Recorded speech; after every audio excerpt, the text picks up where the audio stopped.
Bonjour à tous. Hello, everyone. Are you ready or are you hungry?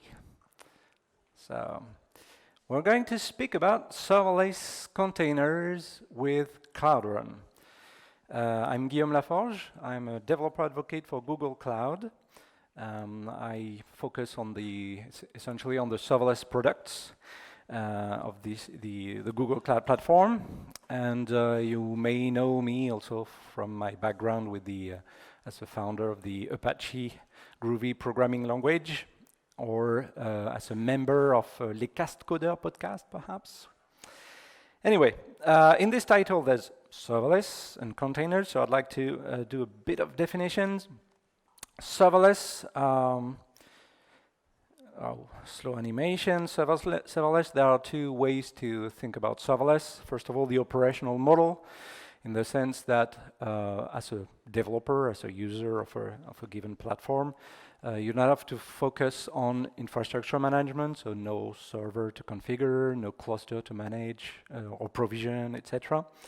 The security is handled by the cloud provider or the platform provider. Also, an important characteristic for your wallet or your credit card, it's pay only for usage. So if your microservices are not used, they are not going to cost you anything. And if there's, for a certain amount of traffic, and then if the traffic doubles, you're going to pay twice as much. So that's the idea of having some pricing which is proportional to the actual usage. The other thing, it's the programming model. So we also encourage, although serverless doesn't have to be service-based, you could always deploy big monolith, but still it's usually easier to go with service-based or event-driven approaches, and at least Cloud Run that I'm going to show you is a great fit for that.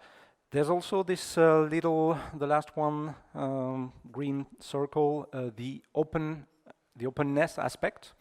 As we shall see, we thought about it when implementing Cloud Run, because we're based on some open source project. I'll tell you a bit more about this in a minute.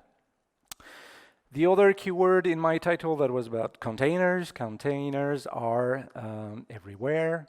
Who's using containers? Yeah, a vast majority. The big advantage with containers is that you can put anything inside a container. It's just a box. So you can choose the language you want to use, whether it's a mainstream language like Java, or if you want to do something, esoteric with Erlang or something like this. You can bring any library that you want, so you're not limited by the platform, or also any binary, because they are, or even on Google Cloud, we also have other serverless platforms like Google App Engine or Cloud Functions, where you have to pick up one particular runtime, a Java runtime or a Python runtime, and you are not necessarily able to put anything like binaries. It might be more complicated. But here with containers, any language, any library, any binary, and there's also a wealth of base images that exist that you can take advantage of pretty easily. So that's actually Cloud Run, serverless containers, how to run containers in a serverless fashion. And serverless is definitely not just functions as a service, although it's functions as a service that somehow democratized this concept of serverless. But you can run apps or you can run containers. So Cloud Run, that's really three things. So container to production in seconds. So it's pretty fast to deploy a container on this platform. It's natively serverless. That's a bit of a bullshit term, but I'm going to explain what I mean by that. And also one experience where you want it, so you can run it as in a managed environment on the Google Cloud, or you can also run it on your own on a Kubernetes cluster that you have at another provider or locally on premise potentially. So those three things, so it's really just about deploying a container with a command line or from the UI of the Google Cloud Console. stateless containers, because it's serverless, your container can be shut down at any point, or many more instances of your container can be created to cope with the incoming load, because you've got lots of traffic coming up. And again, any language, any library. Also, the other nice thing is that you don't have to focus around all the networking aspects. And for example, you have actually a URL which is provided for you with a, you'll see when I'm going to show you the demo, a domain name that you can use. Although you can also, of course, configure your own domain name. Natively serverless, so that's really the characteristics I mentioned. So no servers to manage. You just focus on writing your code, and the scaling, the auto scaling aspect, it's from 1 to n, but also 1 to 0. So when there's no traffic, no instance of your container is actually running, and the auto scaling up is also transparent. So as you get more traffic, the platform is going to scale for you. And again, proportional cost as you get more traffic. The same experience where you want it. So Cloud Run is a fully managed solution on Google Cloud. There's also an enterprise version of Cloud Run that runs on the on GKE, which is the Google Kubernetes engine, so the managed Kubernetes on Google Cloud. And in that case, you can also use things that like custom machine instances where you want, for example, GPUs if you're running some machine learning intensive algorithms. Or since Cloud Run is based on open source, on an open source project called Knative, that Google, along with other partners like IBM, Red Hat, SAP, Pivotal, etc., worked on. As long as you have actually with the Knative project, as long as you have a Kubernetes cluster on which you installed the Knative serverless building blocks, the Knative open source project, you can also run those containers with the same characteristics, or auto scaling, etc., automatically on Knative as well. What you don't get potentially, that's the same developer experience as what I'm going to show you, in the sense that you don't have the same gcloud command line tool or the same UI if you run it on your own. But it's based on some open source components. In terms of use cases, your containers on Cloud Run, since you're given a URL out of the box, you can run any public payload. I mean, a plain website or web application. You can run that, or you can also run it as microservices communicating together internally. Communicating together without necessarily exposing via HTTP and a public URL your services. So that's the dichotomy between the two. The containers that you run, they should be listening on localhost on dollar port. Usually it's port 8080. Your server, your HTTP server or application should start in 4 minutes. So that gives plenty of time, but the shorter your startup time, the better. Otherwise, it's going to time out with a 504 status code. The request time currently is of 15 minutes. So when you reply, it should be not longer than 15 minutes, although we're going to expand that up to 1 hour, which is, I mean, for the most of our customers that we have, 1 hour. They rarely have long batch jobs that are running longer than this, at least up to a certain point. Your containers should be stateless, since your container can be shut down or spin up at any moment.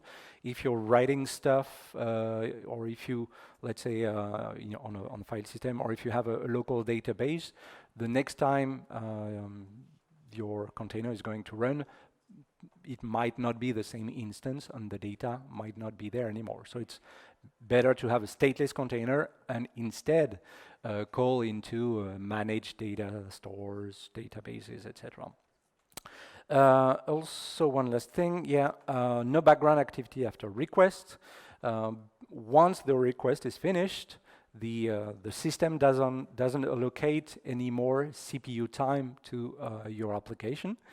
So it's going very slowly. So instead of, I don't know, hundreds of megahertz of CPU time, it's 0 point something. So it's better not to have background threads and things like that that run on. Okay, should accelerate a little bit. Pay per use, so it's proportional to the level of CPU, memory, and the number of requests you have. The billing is very fine-grained. It's only per 100 milliseconds increments. So if your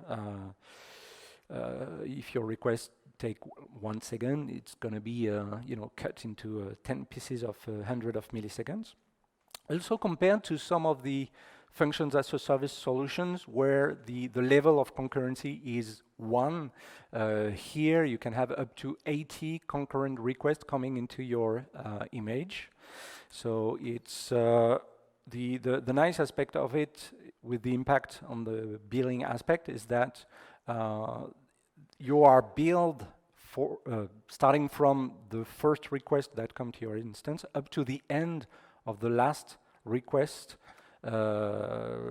once it's finished. So that means that you're not billed, let's say, 10 times for 10 requests. You're just billed for the duration of the concurrent requests.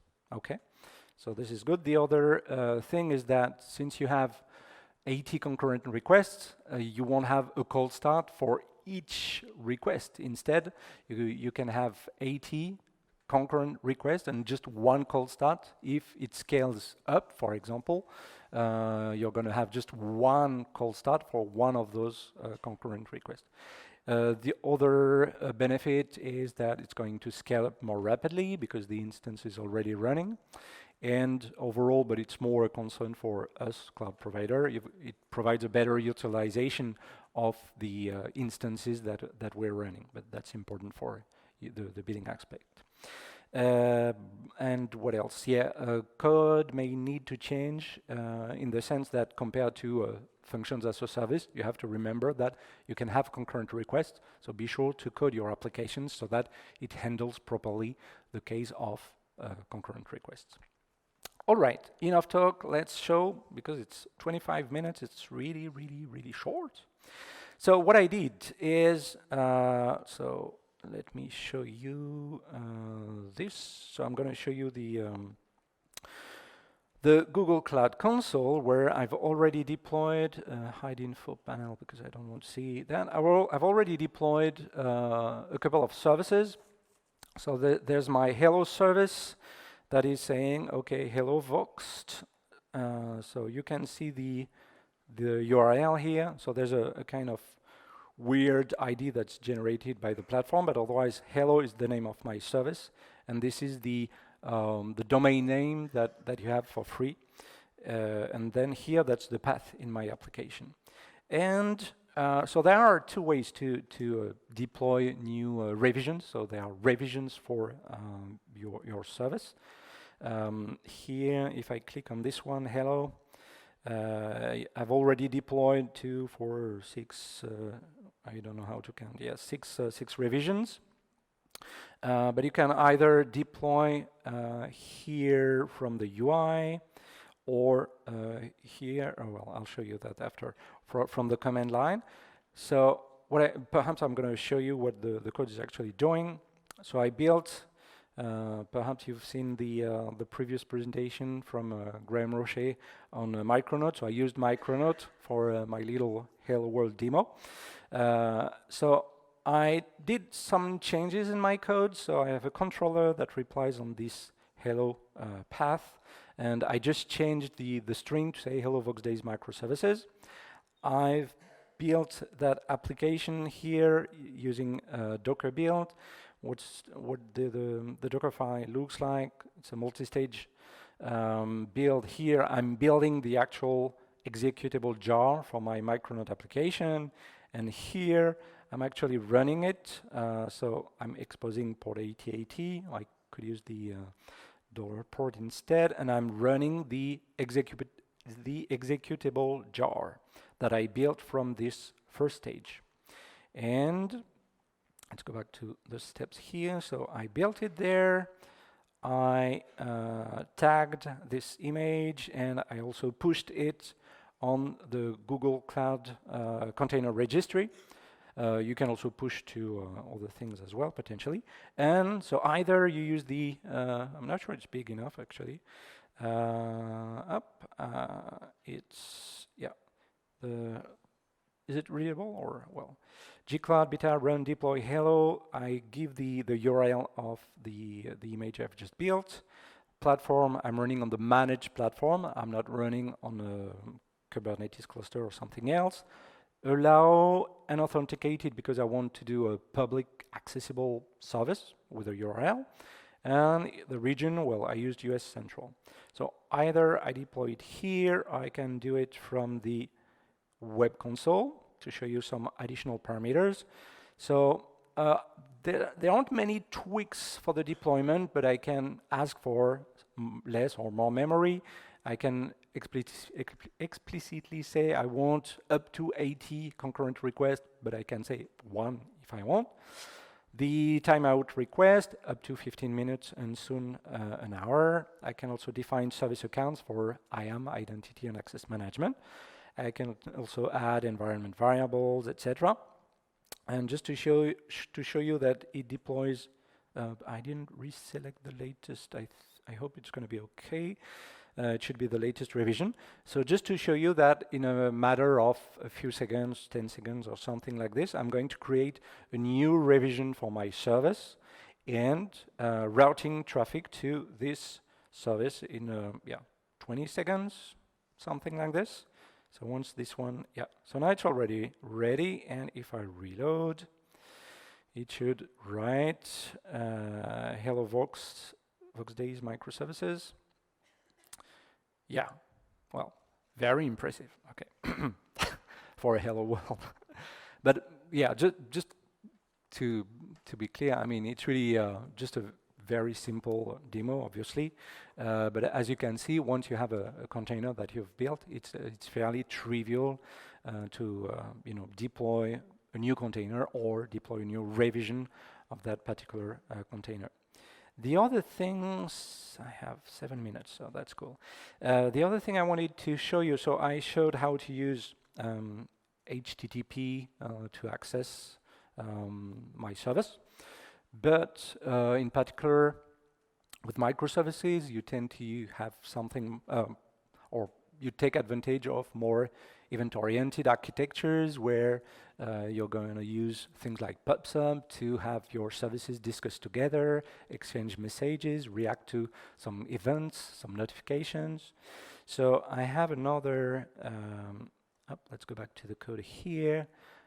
So I had my Hello controller, but I also created a PubSub controller. So on Google Cloud Platform, you can use Cloud PubSub to define topics on which you can send messages, and then anyone subscribed to that particular topic can get the message and act and do something with the incoming message. So that's what I'm doing here in this new, here in this new controller.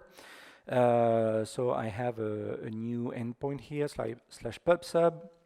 And it takes a payload. So here, thanks to the Micronaut magic, I also have a class that represents a PubSub message. So it's a bit small, but there's a kind of envelope with a message tag. Well, imagine the JSON that is under the hood, and there's also a data field which provides the actual payload that is sent through this PubSub message. It's actually encoded in base 64, so that's why I'm decoding it here.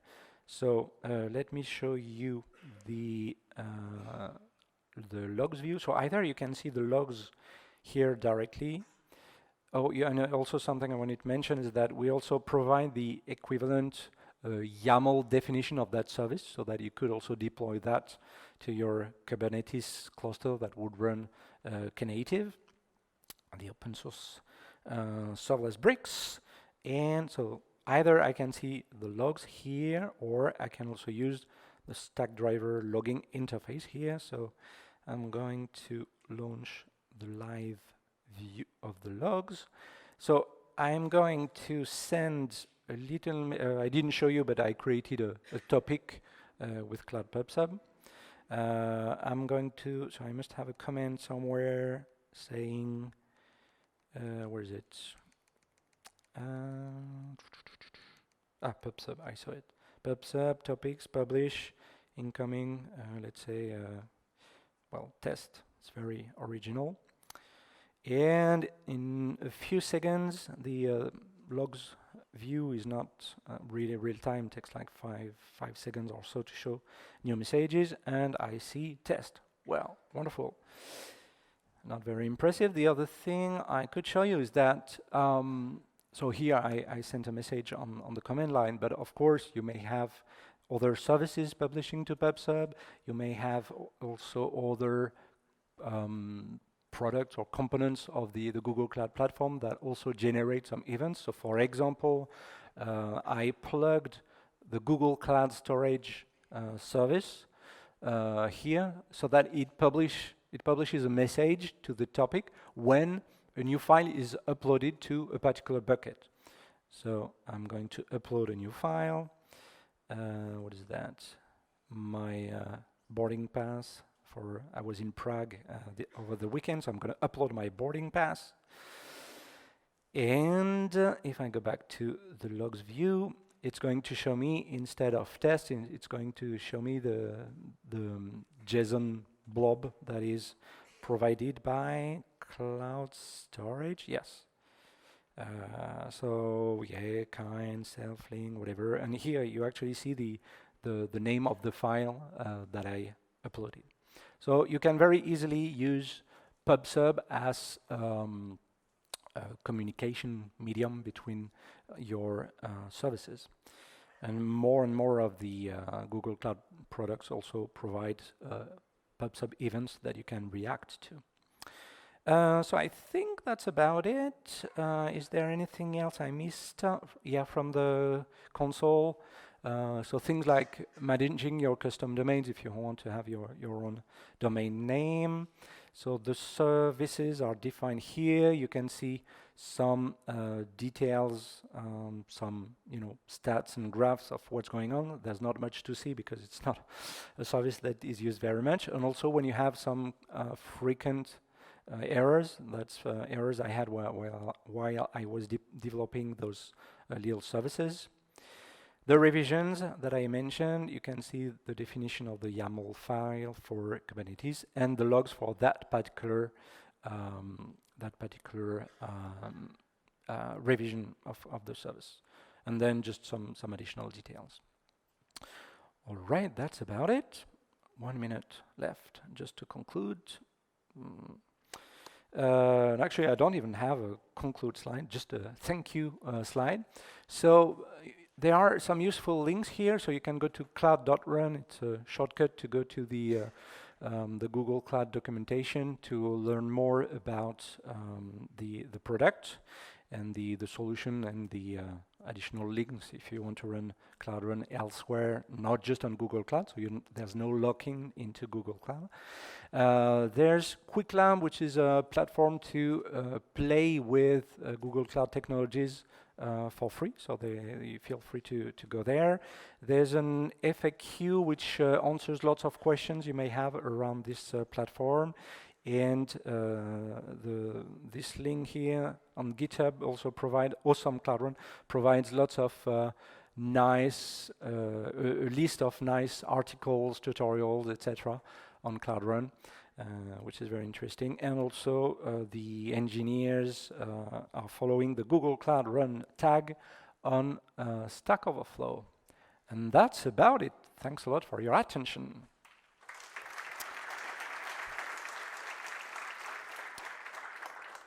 I have some time for a couple of questions, or no? Yes. So anyone has any question to ask about Cloud Run? 2 minutes. Thank you. You're hungry, I understand. No worries. Well, I'm around anyway, so don't hesitate if you have some questions afterwards. That's not a problem. Thanks again, and enjoy lunch and the rest of the conference.